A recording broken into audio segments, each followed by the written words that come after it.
Hello everyone, as usual, live is just buffering, which always makes me feel unsure whether I am currently broadcasting, but hello, it's good to see you. Last week I was sitting here in a t-shirt, feeling very summery, and now I'm back in my fleece. So such is life in England.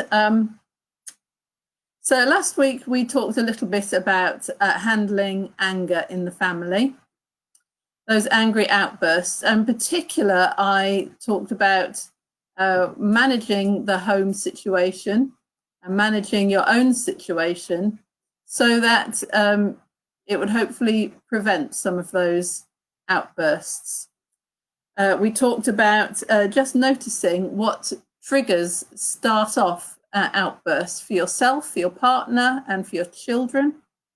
And we noted that there might be some new ones during the lockdown that we've never experienced before, and to just sort of be reflective and aware of those. We talked about the connection between self-esteem and anger, and how to sort of find those little pockets of time to boost your self-esteem in lockdown life. We also talked about tiredness and stress, making our triggers more sensitive, and just the awareness around that. We talked about just keeping a note of the things that set off angry outbursts, and seeing if we can tweak life, just bring things forward so that they don't get so hungry and tired, have meals earlier, things like that help us to just manage life better, to minimize some of those outbursts. We talked about naming feelings, which is really helpful for us all, but it does help younger children to become equipped, so that over time they will have fewer tantrums because they can talk more articulately about their feeling. And of course, we talked about modeling apologies, how we as parents need to lead the way in modeling the behavior we want our children to have as they grow, and as that they have when they're adults. And I want to say again that all the things I'm going to talk about today come from, if I can hold it up, the courses that I run from Care for the Family. It's a range of parenting courses that we facilitate at Salway Evangelical Church in Woodford Green. But I would point you towards their website, where they have a lot of help for all kinds of parents, single parents, co-parenting in the same circumstances, in the same location, foster parents, adoptive parents, parents where one parent has died, so bereaved parents, and it's all there for you to look at. And also you'll be able to spot where there are courses that run in your neighbourhood. If you're not local to us at Salway, then you can find courses that are going to run near your home. If you are local to us, when we get back to normal, we would love to see you at one of our courses if you would like to join us. So enough of the ad break. Let's think a little bit about handling anger. I'm going to talk about before an angry outburst, during an angry outburst, and then following an angry outburst, how we can be parents in those circumstances. And the first thing I would say is that there is nothing wrong with being angry. As we said last week, anger is one of our emotions that really helps us in life. It helps us to correct injustice. It gives us fire in our belly to put things right in the world. And anger is a good thing, but how we handle anger is what can make it a negative, and how we react to other people's anger. And again, I would say that we're all we all have well-worn paths in our emotional jungle. So we have a habitual way that we deal with anger. And no matter how much it doesn't work for us, and it doesn't work for our partner or children or colleagues, we have habits that we keep going along that same path and managing it in the same way, even if it's not worked well before. So we're going to think about just finding some new paths through the anger jungle. And I would say that when you start a new path in the jungle, it is a battle to get through. And it will be a battle for you if you try it, but I would say persevere, because you know from your old path that the more you use it, the more familiar it becomes. And the more familiar it becomes, the more natural it will be to respond in this more helpful way. So if you do want to look back at last week's episode of Parenting in a Pandemic for the first lot of handling anger, I keep them all up on our Facebook page. You can just scroll back and see everything in the series. But now I'm going to talk about keeping children from angry outbursts. So we have had some things last week, and I'm going to talk about some more now. One thing that is really difficult for our children is when we are not consistent as parents. So yesterday I might have allowed you to get away with smearing mud on the wall, but today I'm going to come down like a ton of bricks. That sort of thing, any kind of inconsistency, anything that's allowed one day, but the next day it's not, or anything that happens one day, but the next time it's not allowed, for no reason. Sometimes we're allowed to stay up late because it's a treat. That's fine because it's all billed and it's explained in advance that that's going to happen. But sometimes we just, we're just not consistent. And that makes our children feel insecure. They don't know where they are. They don't know what the rules are. They don't know what our expectations are. And to be blunt, we're not being fair. So of course, they're going to have an outburst, particularly if it's a repeated event, that life is not consistent. I would also say that parents that have different values or different expectations are also inconsistent and also can lead to difficulty.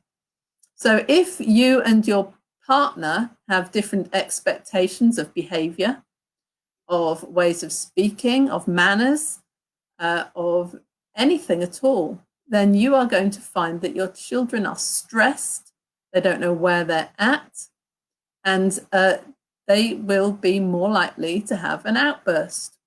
So you need to work together to make sure that you're consistent as a couple. Also, you do not want them playing off one against the other. You are a team and you don't want to be picked off. So just think about that. I'm going to go through some other things in the home that are maybe things you've not thought about before that can cause children to react because they overstimulate or understimulate them in different ways. So think about the noise levels in your home. Is it often noisy and is there loud music playing? Is it stressful? Because a lot of noise can cause there to be an outburst. What about the temperature levels in your home? Over the last couple of weeks, our heating hasn't come on because we haven't had it high enough. And it's been fine for us, but today it did come on. Even during the warm weather, has your heating been coming on morning and evening? If you just knock it down a degree or two, it may not in the warmer days, and that heat might just be reduced. That might cause an outburst if you're finding outbursts are the thing. Certain TV or books or games might cause children to be angry or overstimulated with strong emotions. Think about the diet. We're all being concerned over the the lockdown with our diets and maybe not getting the usual things that we've had. We've had to sort of swap in other things. But are some of those things causing reactions amongst your children? I know some people say orange squash or chocolate or other things cause their children to have too much energy or to be outbursts. So just think about that. If we shout a lot in the home, our children will shout a lot in the home, and it can cause anger and frustration. So just think about a few of those things, a few of the sort of stimulants that we have in our home, and reflect on, is that causing a problem perhaps for your children or for you or your partner? So that's things that we can just look at before in the environment that may be causing a trigger that's making our children angry. Now, you may, when it's happening, when you realise that something is happening, I want you to think about those times when you think, uh-oh, I know it's all about to kick off. What gives you those signals? If you think about your own reactions to anger, you might realise that sometimes when you start feeling angry, there's a physical sign that you do. You might clench your fists, you might grind your teeth, you might have a tummy that turns over when you're getting angry. For me, I start feeling hot and I need to I feel I need to let the heat out of my neck hole, which seems ridiculous, but I do just feel the heat rising as I'm getting more stressed or angry. It's true for your partner. I wonder if you can think what your partner's stress might symptom might be, their warning sign. And I wonder if you can say what your children's are. So just think about what those physical symptoms might be. And if you can note what your children's are, you can see that it's all about to kick off. It gives you an early warning sign. If your children are old enough, you might like to talk to them about it and just say, when you feel like that, when you know that you stamp your foot, you know you're going to begin to get angry, how can we stop you losing your temper? Okay. So just think about those and maybe talk about them if your children are old enough. If they're not, you can use them as signs to, like, we need to just cut in and do something here. If you do notice that something is about to kick off, then you need to, first of all, as the adult in the situation, take a deep breath and just pause and think, right, what are we going to do here? I don't want to get drawn in to a shouting match. We have to be the ones who take the lead in changing the behaviour and finding a new path. We need to sort of say to ourselves, calmly move it from the angry part of the brain into our rational part of the brain and just say, I'm going to stay calm. I'm going to keep my voice down. I'm in control. I'm the parent. There's a couple of tips. One, you might just want to, if your children are old enough, just leave them to just work it out. Often giving some children space. We're all different, but for some children, if they have space, it helps them to calm down by themselves. That's a great thing. So just try that. It might work. We often try and fix and intervene, and the more we talk, the more we pour fuel on the fire, and it can make it worse. You might also want to say to your child, I can see you're feeling stressed, frustrated, whatever it is, irritated, upset, disappointed. Try and name that feeling, as we talked about last time. And then you might want to tell them something positive about themselves and just say something positive. I've been really impressed how you've persevered with this model that they might now be frustrated with. You've played with your sister so nicely all morning. Or whatever it is, say something positive into that moment so that they can think of themselves in a positive light. If we lose our rag and shout at them, all sorts of internal thoughts start playing in their hearts and their minds about themselves. My parents don't love me as much as whoever else it is, my brother or sister. I'm a naughty child. I always get it wrong. We don't want to be accidentally putting these terrible messages into our children's hearts and minds that are so hard to shift. So if you can intervene with something positive and give them space to cool down, take away the frustration or remove them from it, that might be something worth trying.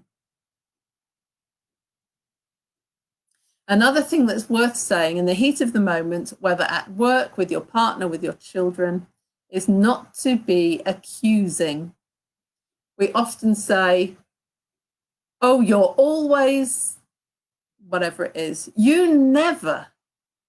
We often start our irritated outbursts ourselves with a you statement, or if someone else is irritated, we will say you. You never tidy up your room when I ask you. You never load the dishwasher when it's your turn. All sorts of things. Now, immediately, whoever has been accused is now on the back foot and defensive.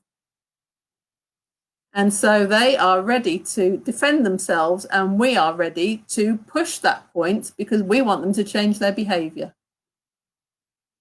Think of a different way of approaching it.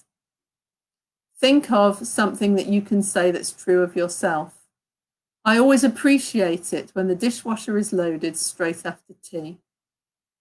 I'm really grateful that you've remembered to tidy up your room.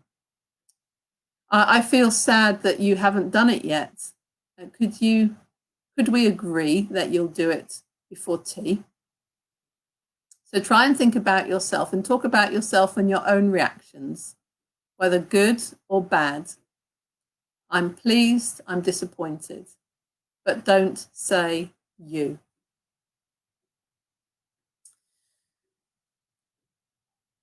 Another thing that's good if you can, if there's a disappointment going on, is to get children to write or draw their feelings. It's better than getting them to punch or hit something, which was quite a common thought a number of years ago, to get children to punch a cushion.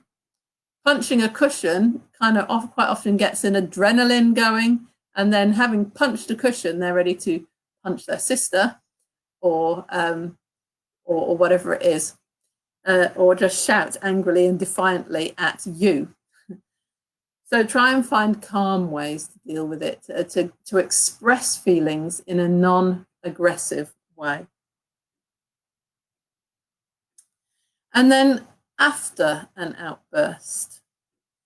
So if nothing else has worked well to sort of hold off an angry outburst, it might be worth you withdrawing from it until it's sufficiently calm.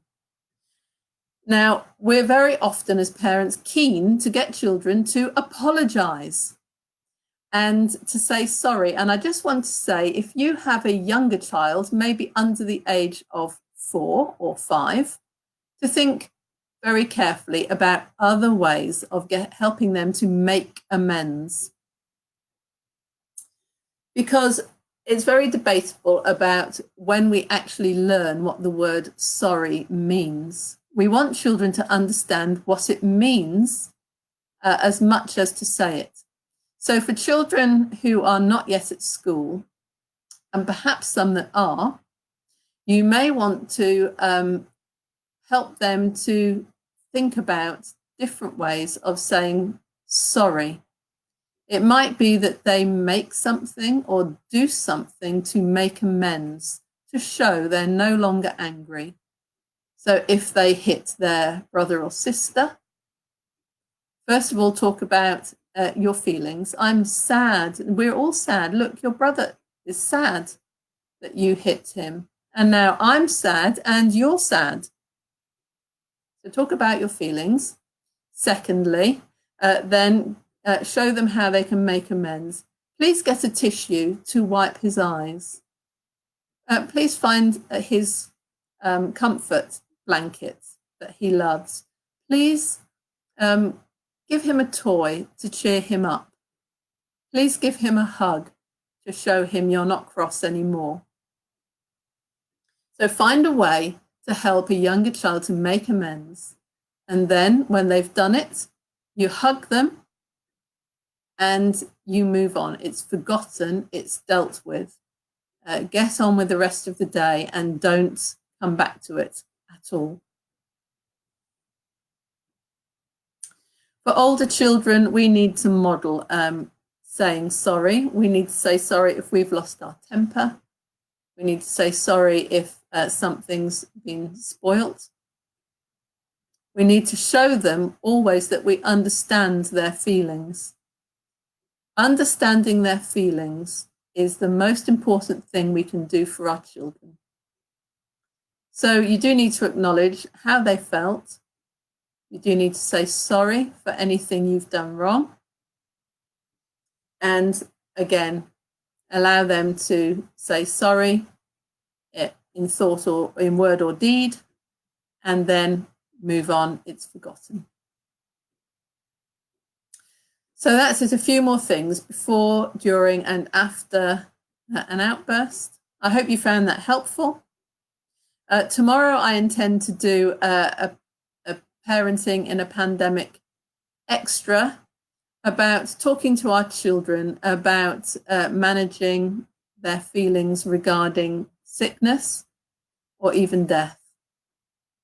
These are things that we're aware is happening in families around us, maybe in your own family, and on the news as well, if they're aware of that.